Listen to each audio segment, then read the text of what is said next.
आज Doubtnut app download करें। Doubtnut पर अपने सभी गणित, रसायन विज्ञान, भौतिक विज्ञान और जीव विज्ञान के डाउट्स का करो सफाया। बस प्रश्न की फोटो खींचो, एक ही प्रश्न को क्रॉप करो और तुरंत वीडियो सोल्यूशन पाओ। अभी डाउनलोड करें। हेलो स्टूडेंट्स, आज यहाँ पर हमारे पास में केस स्टडी टाइप का क्वेश्चन है जिसमें हमें दिए गए पैसेज को पढ़ के क्वेश्चन का करेक्ट आंसर देना है।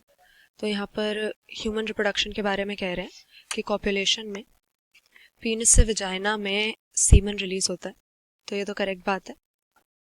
कॉपुलेशन में या कोइटस में जो है सीमन नाम के फ्लूइड की इजैकुलेशन होती है विजाइना में, और इसी के अंदर स्पर्म्स होते हैं जो कि आगे जाके फर्टिलाइजेशन करेंगे। तो किसी भी सेक्सुअल रिप्रोडक्शन की प्रोसेस में फर्टिलाइजेशन जो है बहुत इंपॉर्टेंट इवेंट है। इसमें क्या होता है कि एक मेल पेरेंट से और एक फीमेल पेरेंट से दो सेल्स आते हैं, तो गैमीट्स कहलाते हैं। मेल के केस में गैमीट क्या है? स्पर्म। फीमेल के केस में जो है एग या ओवम, और ये हमारे हेप्लॉइड सेल होते हैं। तो फर्टिलाइजेशन की प्रोसेस में होता यही है कि हेप्लॉइड मेल गैमीट और हेप्लॉइड फीमेल गैमीट के फ्यूजन से, इनके मिलने से हमें एक सिंगल डिप्लॉइड सेल मिल जाता है जिसे हम जाइगोट बोलते हैं। और यही जाइगोट आगे जाके रिपीटेड सेल डिविजन्स करेगा और एम्ब्रियो में बदल जाएगा, नया इंडिविजुअल बन जाएगा सिंगल सेल से। तो यहाँ पर क्या बोल रहे हैं, पैसेज में हमें दिया हुआ है कि ये मोटाइल स्पर्म रैपिडली स्विम करके ओवम के पास पहुंचता है एम्पुलरी रीजन में। एम्पुलरी रीजन क्या है? फीमेल रिप्रोडक्टिव सिस्टम को अगर आप देखें तो यहाँ पर फेलोपियन ट्यूब नाम के पेयर्ड स्ट्रक्चर्स हमें मिलते हैं। इसी के अंदर जो है एग प्रेजेंट होता है। इसी के अंदर पहुंच के स्पर्म को एग के साथ फ्यूज करना होता है। तो फेलोपियन ट्यूब का जो एम्पुला है वहां पहुंचेगा स्पर्म स्विम करके, और वहां से ओवम मिलेगा जिसके साथ ये फ्यूज कर जाएगा, फर्टिलाइजेशन कर जाएगा।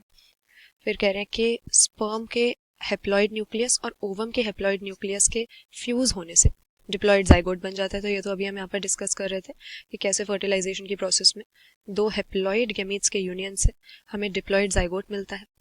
तो यहाँ पर क्वेश्चन में क्या पूछा है, पूछ ये रहे हैं कि ये स्पर्म और ओवम जिनके बीच में फर्टिलाइजेशन हो रही है यहाँ पे, ये बने कहाँ पर हैं। तो किसी भी सेक्सुअली रिप्रोड्यूसिंग ऑर्गेनिज्म का अगर आप रिप्रोडक्टिव सिस्टम देखेंगे तो वहाँ पर सबसे इंपॉर्टेंट स्ट्रक्चर्स होते हैं प्राइमरी सेक्स ऑर्गन्स। और इन्हें प्राइमरी सेक्स ऑर्गन्स हम क्यों बोल रहे हैं? क्योंकि ये जो गैमीट्स हैं यहाँ पर फर्टिलाइजेशन में जो इन्वॉल्व हैं, इनकी प्रोडक्शन यहाँ पर प्राइमरी सेक्स ऑर्गन के अंदर ही होती है। तो गैमीटोजेनेसिस कहाँ चल रही है, गैमीट का प्रोडक्शन कहाँ चल रहा है? प्राइमरी सेक्स ऑर्गन में। तो मेल बॉडी में तो जो प्राइमरी सेक्स ऑर्गन है ये टेस्टिस नाम के पेयर्ड स्ट्रक्चर्स हैं, और फीमेल बॉडी में ओवरीज हैं जिनके अंदर से एग निकलता है, ओव्यूलेशन होती है। तो यहाँ पर हम क्या कहेंगे, करेक्ट आंसर अपना हम ऑप्शन सी मार्क कर देंगे। टेस्टिस एंड ओवरीज के अंदर रिस्पेक्टिवली स्पर्म एंड ओवा बन रहे हैं, क्योंकि गैमीटोजेनेसिस कहाँ पर होती है? प्राइमरी सेक्स ऑर्गन में। बाकी अगर देखते हैं अपने ऑप्शंस, पहले में दिया हुआ है सेमिनल वेसिकल। तो सेमिनल वेसिकल भी मेल रिप्रोडक्टिव सिस्टम का ही हिस्सा है, लेकिन ये एक एक्सेसरी ग्लैंड हम इसको मान सकते हैं। मेल रिप्रोडक्टिव सिस्टम की एक्सेसरी इसीलिए बोल रहे हैं क्योंकि स्पर्म इसके अंदर नहीं बन रहा। हाँ, लेकिन जो सेमिनल फ्लूइड है, जो सीमन सिक्रीट हो रहा है, उसे बनाने में इन्वॉल्व होता है। ओवरी तो यहाँ पे सही बोला है, लेकिन सेमिनल वेसिकल में स्पर्म नहीं बनेंगे।